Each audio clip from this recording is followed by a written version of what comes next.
উত্তপ্ত আগুনে লোহা পুড়িয়ে বানানো হচ্ছে বিভিন্ন সামগ্রী। যখন এই কাজ করছেন শ্রমিকরা, তখন বাইরের স্বাভাবিক তাপমাত্রা ৪৩ ডিগ্রি সেলসিয়াস। বিপরীতে এই জায়গায় অতিরিক্ত যুক্ত হয়েছে আগুনের তাপ। বিভিন্ন মানুষ যখন তাপে অনেকটা হাঁপিয়ে উঠছে, তখন পুরোদমে কাজ করে যাচ্ছেন আগুনের সঙ্গে গড় বাঁধা মানুষরা। এই তালিকায় কামারের বাইরে রয়েছেন বিভিন্ন হোটেল ও বেকারিতে চুলার পাশে কাজ করা শ্রমিকেরা। তারা বলছেন জীবনের জন্যই পুড়ছেন তারা। অসুস্থ হলেও কিছুটা জিরিয়ে আবার শুরু করেন কাজ। অন্যান্য কর্মজীবী মানুষ হাঁপিয়ে উঠে স্বস্তির কথা বলতে পারলেও আগুনের পাশে থেকে কাজ করা মানুষেরা কাউকে বলতেও পারেন না তাদের কথা, কারণ তারা জেনেই ঘর বেঁধেছে আগুনের সঙ্গে। তবে তীব্র তাপদাহ আরও কাল হয়ে দাঁড়িয়েছে তাদের কাছে।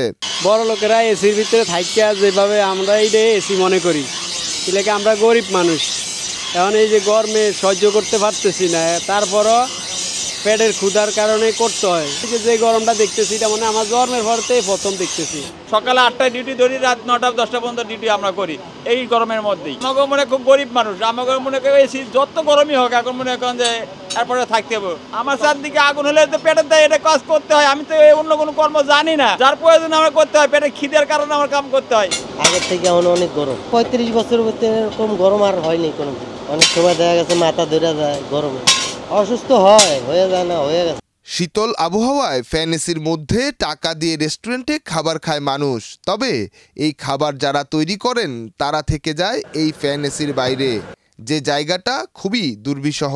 গরম তো সহ্য করতে হইব, আমরা তো আর অন্য কোনো কাজ করি নেই, এই কাজে শিখছি, এই কাজে আমাদের করি খাইতে হইব। গরম হলেও আমাকে গরম সহ্য করে থাকা লাগবে। অন্য সময় আসিল মোটামুটি, কিন্তু এইবারকার গরমটা অতিরিক্ত গরম, অনেক গরম। আমরা তো ছেলে মেয়ে আছে, তারা খাবার কাজ বা করাই লাগে, আগুনের দ্বারে থাকতে হয়। আমাকে তো এই চুলার পাড়ি থাকতে হয়, আমরা তো চুলার পাড়ে, তারা আর কোনো কাজ নাই।